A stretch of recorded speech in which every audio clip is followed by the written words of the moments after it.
Ça fait encore chaud au cœur de voir autant de Marseillais réunis pour cette cause. On vous l'a dit, nous il est parti, c'est trop tard, mais on vous aidera, on sera présent avec vous jusqu'au bout. Il a fallu malheureusement du temps à Marseille pour se réveiller de tous les problèmes que la ville cachait pendant des années, mais ça s'est fait aujourd'hui. Ne vous laissez pas faire, on est là avec vous, continuez. 8 personnes, 8 familles sont encore en deuil, on n'arrive pas à s'en remettre, on s'en remettra jamais. Il faut continuer, battez-vous, ne lâchez pas. Les logements, il faut qu'ils soient dignes pour tout le monde. En 2018, c'est pas normal de vivre encore dans des conditions pareilles. L'argent, il y en a, sauf qu'il n'est pas débloqué pour les personnes qu'il faut. Nous-mêmes, on a eu affaire à la mairie et beaucoup de problèmes pour qu'ils soient disant les obsèques devaient être pris en charge. C'est pas grave, on s'est quand même débrouillé à l'heure d'aujourd'hui. Mais restez solidaires, battez-vous, ne lâchez pas, on y arrivera. Et on y arrivera, mais tous ensemble. Et on sera présents pour vous. Voilà.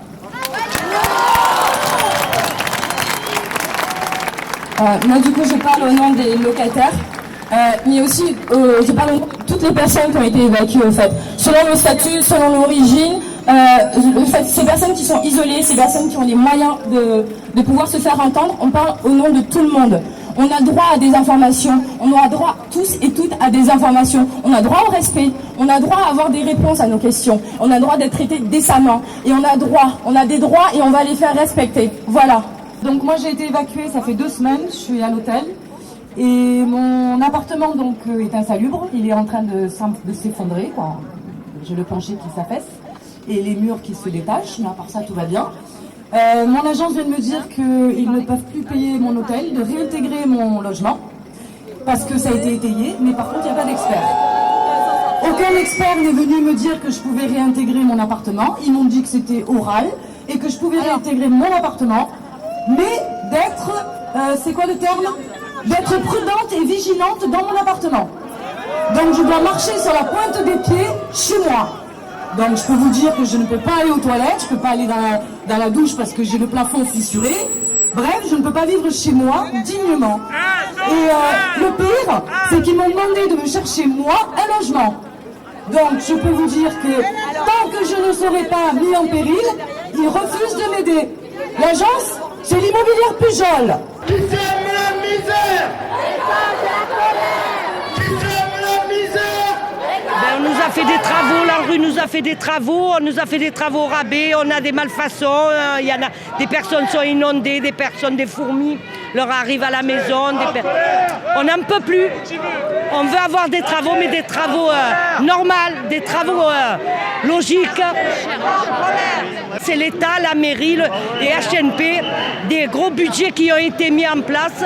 Et puis on a eu des travaux au rabais. L'argent où il est passé, des travaux, on a vu. Voilà, exactement. Voilà, exactement. On a des entreprises qui ne savent pas travailler. Au moment du désamiantage, ils ont cassé des panneaux. Il est balancé par le balcon certaines fois. Ils n'étaient même pas couverts eux-mêmes et nous, on nous mettait un plastique, mais pas entier. Et puis ils sont restés pendant quelques temps, ils sont restés comme ça devant des immeubles. Des semaines, exactement. On a vu les camions avec de la terre qui passait, tout le monde était envahi, la gadoue, on a passé l'enfer. Là, on commence un peu à respirer, l'autre chantier arrive. On en a marre, sans compter le bruit. Vous savez que Picon, il a passé l'enfer avec le bruit de la L2. Là, il y a moins de bruit. Mais les gens, les asthmatiques, il y a des petits qui étaient malades, les personnes âgées en dépression. Qu'est-ce que vous voulez que je vous dise? Et ils le savent, de toute façon, ils le savent très bien. Mais maintenant, on en a marre, on dit basta. Nous sommes morts! Marseille en colère! Nous sommes morts! Marseille en colère! Marseille en colère! Nous sommes morts! Marseille en colère! Nous sommes morts! Marseille en colère! Marseille En colère! Marseille En colère! Marseille En colère!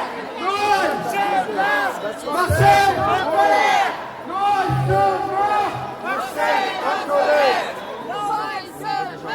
Marseille en colère! Marseille en colère!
m'a rappelé qu'il fallait penser aux morts et on nous a gazés.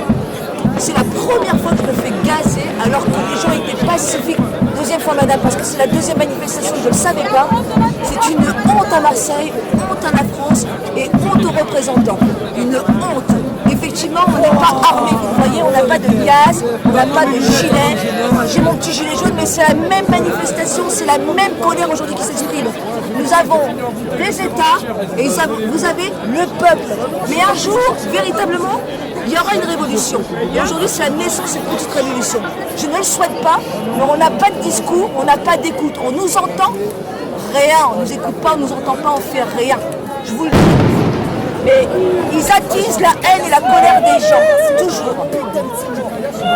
Merci. Bah.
Moi, vous essayez de rentrer dans un logement social. Ah ouais, et en plus j'ai les conditions, mais au jour d'aujourd'hui, ce que je veux dire, moi, je reste dans mon logement qui déjà, il est en miettes, les murs ils sont tombés. J'ai fait des travaux moi-même avec un copain, je me mets dans la maçonnerie, dans la menuiserie, dans tout ce qu'il faut pour faire tenir les murs, les charpentes, etc.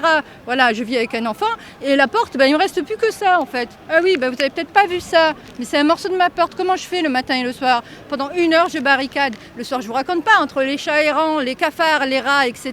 Je fais quoi? Et on mange quoi? Alors le pain qui moisit, c'est horrible. Moi, il y avait le service sanitaire de la ville de Marseille qui était passé c'était en 2014. Bah, je suis encore avec la même pourriture de logement, quoi, en fait.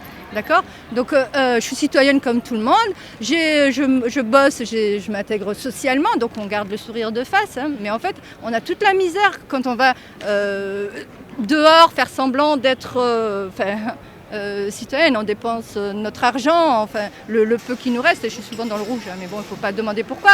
Un loyer qui, initialement... Est-ce que je vous dois vous indiquer les prix des loyers? Et les prix des loyers qui me demandent maintenant un T2 à 980 €. Vous savez où ça? À la Belle de Mai, là-bas. C'est juste. Je gagne combien? Au RSA, vous vous dites qu'on est des assistés, hein? Mais moi, personnellement, ils me voient... Enfin, on porte cette misère-là, du vécu tous les jours, sur le dos. Quand on va travailler, hein, on s'habille, on achète les habits, etc. Mais on n'est pas plus accepté de ceux qui ont l'argent. Enfin, vous comprenez, de l'autre côté là, de la barrière. Et ceux-là, on ne les trouve pas dans la rue, je suis désolée, voilà. Parce qu'ils ne vivent pas comme nous, on vit. Hein. Je sais pas, on fait quoi? Je vais vous dire quoi de plus? Pour sauver mon logement, je ramasse des poubelles pour manger. Ça vous fait rire? Enfin, non, je ne parle pas à vous, je parle à ceux qui vont regarder. Bon, enfin. Et du coup, hein? Alors, aide à l'enfance, je rigole, aide à l'enfance. Moi aussi, j'ai un enfant, hein, d'accord, qui a grandi dans quoi? Là-dedans, d'accord? Voilà, avec toutes les conditions que ça mérite. Donc, le ras-le-bol, c'est plus par les courriers qu'on fait tous les ans. Enfin, des courriers, comme je disais, que j'en ai fait un peu à tout le monde avec des réponses négatives. Je fais quoi? Je ne sais pas. Donc maintenant, je suis dehors. Et je resterai dehors. Voilà.